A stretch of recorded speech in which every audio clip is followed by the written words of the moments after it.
ते निधी काय लागेल तो निधी त्या ठिकाणी द्यायला आम्ही सहकार्य करू.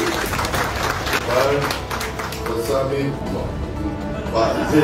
निधी तसं आमच्या मशीनमध्ये पण तहसील दाबा कसा म्हणजे मला पण निधी द्यायला बरं वाटेल ना, आणि माझा हात आखत नाही. उपमुख्यमंत्री अजित पवारांना निवडणूक आयोगानं मोठा दिलासा दिलाय.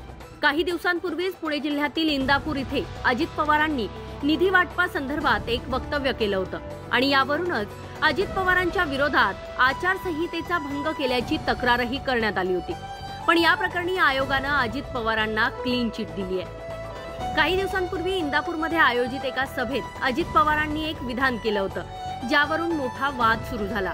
अजित पवारांचं ते विधान नेमकं काय होतं ते आधी पाहूया.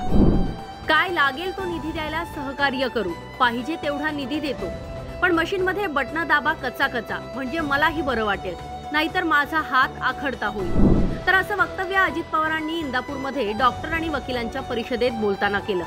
अजित पवारांच्या याच विधानाच्या विरोधात शरद पवार गटाचे आमदार रोहित पवार यांनी निवडणूक आयोगाकडे तक्रार केली होती.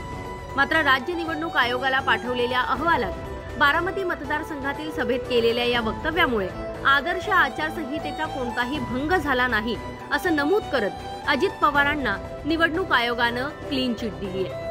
बारामती लोकसभा मतदारसंघाच्या निवडणूक अधिकारी कविता द्विवेदी यांनी पत्रकात याबाबतचा खुलासा केलाय. या निवडणूक अधिकाऱ्यांनी नेमकं काय म्हटलंय तेही पहा. उपमुख्यमंत्री अजित पवार यांनी केलेल्या कथित वक्तव्याचा व्हिडिओ वारंवार पाहिलाय. आदर्श आचारसंहितेचे कोणतेही उल्लंघन झाल्याचे मला आढळून आलेले नाही.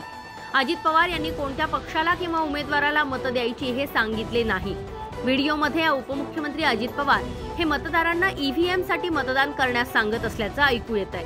विशिष्ट उमेदवार किंवा पक्षाला मत द्या असं बोलताना दिसत नाहीये. त्यामुळे हे कोणत्याही आचारसंहितेचे उल्लंघन होत नाही. तर अजित पवारांच्या या वक्तव्यावरून मोठा वाद निर्माण झाला होता आणि शरद पवार गटानं आक्रमक भूमिका घेऊनही निवडणूक आयोगानं मात्र अजित पवारांना क्लीन चिट दिली आहे आणि त्यामुळे ऐन निवडणुकांच्या काळात अजित पवारांना मोठा दिलासा मिळालाय. असो, हा व्हिडिओ तुम्हाला कसा वाटला कमेंट बॉक्समध्ये नक्की कळवा. असेच नवनवीन व्हिडिओ पाहण्यासाठी लोकमत.com ला फॉलो करा. पुण्याहून अश्विनी जाधव केदारी, लोकमत.com.